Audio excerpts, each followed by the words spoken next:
The freedom of speech plenary session was maybe one of the most controversial plenary sessions at ISFiT 2009. We had Johan Galtung, a Norwegian peace researcher, and Flemming Rose, a Danish journalist and editor, and Anine Kjærulf, a Norwegian lawyer. The speakers addressed the issue of freedom of speech and the Muhammad cartoons controversy from 2005, where 12 editorial cartoons depicting the Islamic prophet Muhammad were published in the Danish newspaper Jyllands-Posten. I am the culture and opinion editor of Jyllands-Posten, which is Denmark's largest newspaper. I'll take you back to the middle of September 2005. Around that time, a Danish children's writer went to the Danish public saying, you know, I'm writing a children's book about the life of the Prophet Muhammad, but I have problems finding an illustrator for my book. I don't know how it is in Norway, but in Denmark we don't publish children's books without illustrations of the main character. So it was a problem that this author couldn't find an illustrator for a children's book about the life of the Prophet. According to the writer, 3 illustrators turned down his offer, referring to fear for the consequences and intimidation. And the illustrator who finally took on the job insisted on anonymity. Self-censorship means that you say, well, I would like to do this, but I'm not doing it because I'm afraid. I feel intimidated, and this is exactly what the cartoon crisis was about.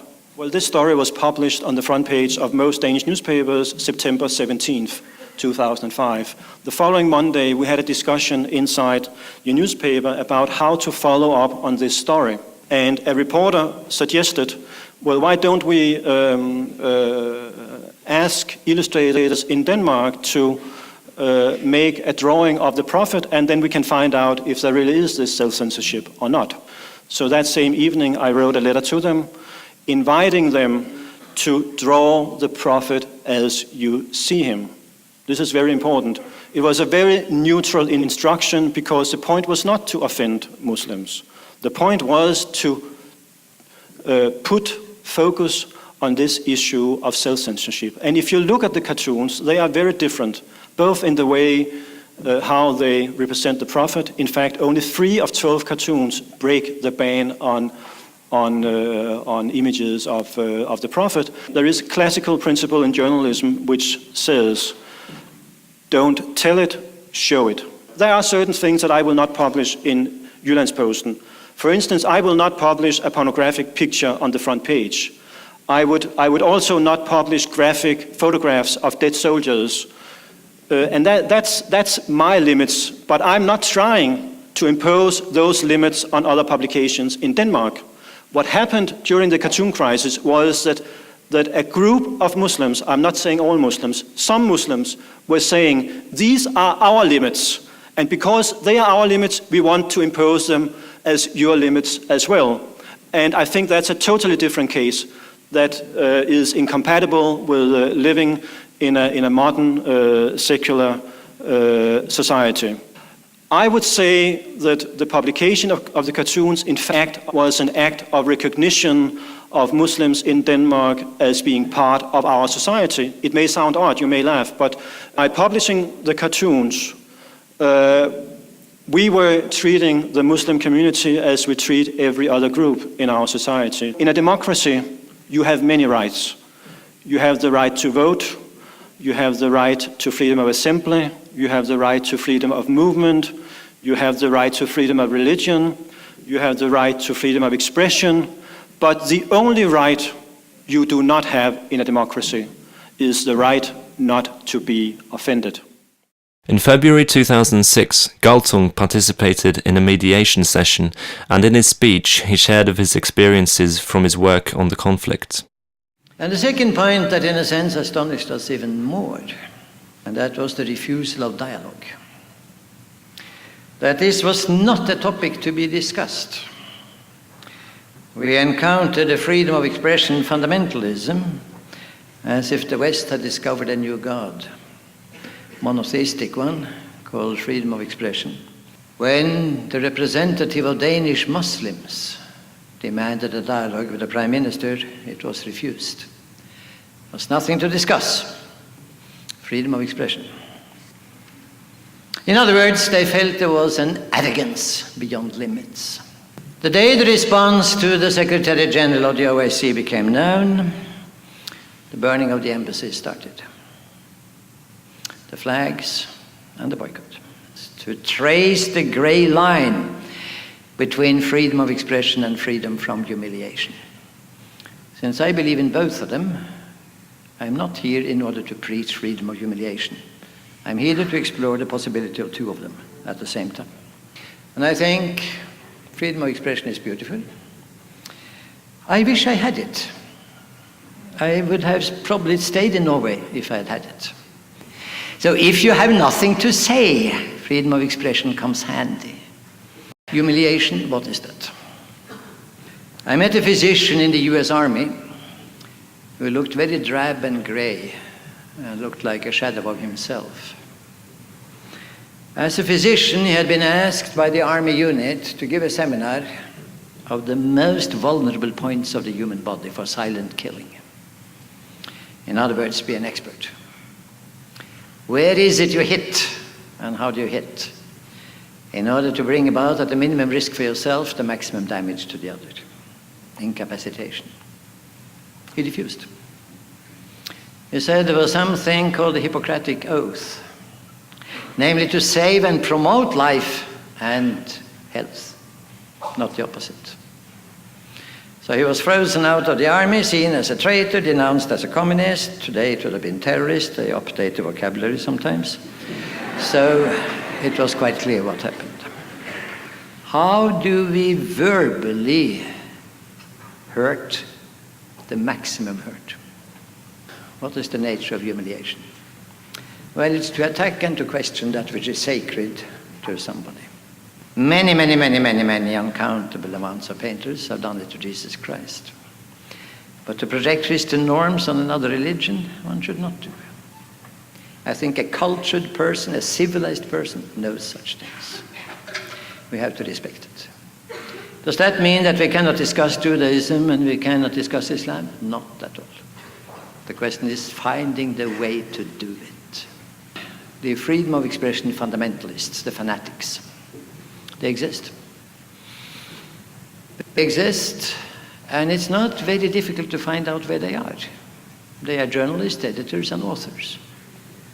People who live by the word and don't want their trade limited. Then you have the other side, the freedom of humiliation fanatics. The Jyllandsposten was a typical case of freedom of expression fundamentalism and a typical case of total disregard for the dignity of others. Now, there is another point, the neither nor position. Keep silent. Most people do. Most people have nothing to say, and sometimes it's an advantage that they don't say it. Some people do and should say more. Do we have a right not to know history? Does the freedom of expression not come with the freedom of impression? The duty of impression, to have a minimum of knowledge. Now, how many people in the Norwegian Foreign Service would know what the Muslim world has suffered? How many people in the State Department? How many people in the Congress? I'm just saying that the freedom of expression comes with the freedom to be impressed also by disagreeable facts. Thank you. I believe there should and there is an extent to which one's freedom of speech should take. Your freedom of speech shouldn't impede on another's rights or shouldn't violate another person's rights or another person's conscience. Religion in itself is very sensitive. We human beings, by virtue or naturally, we seek to worship things. There are some people who actually they actually seek spiritual guidance based on their religion. For me, I'm very religious and I am a Christian for that matter of fact. Yeah. If I see you ridicule Jesus Christ, I wouldn't take it that lightly. And actually, religion is so sensitive, and every faith is so sensitive to every individual. So for me to hit on the father of a religion, to me, I think it's just not respectful. Yeah, that's my opinion. I am nervous. My name is Saad Rajput and I am from Canada. I am one of the many students ready to defend your right to free speech because I realize how important that right is to my future. But I am also worried about my future relations. There are a lot of students around the world who are working day and night to build bridges between Islam and the Western world. We put in a lot of our money, time, and energy so as to secure a more peaceful world for us. My friends and I believe that 12 cartoons caused a lot of damage and almost reversed our impact, the impact we had of our work to achieve peace and understanding. We are going to manage this world in the coming years. I plan to run for Prime Minister of Canada, for example.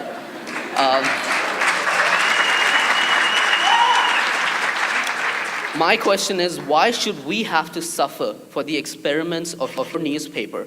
I believe that the struggle of establishing peace and understanding, provocation is not the right way to do it. Thank you. This is a private-owned newspaper, and if you don't like what is being printed in the newspaper, then don't buy it. Don't read it.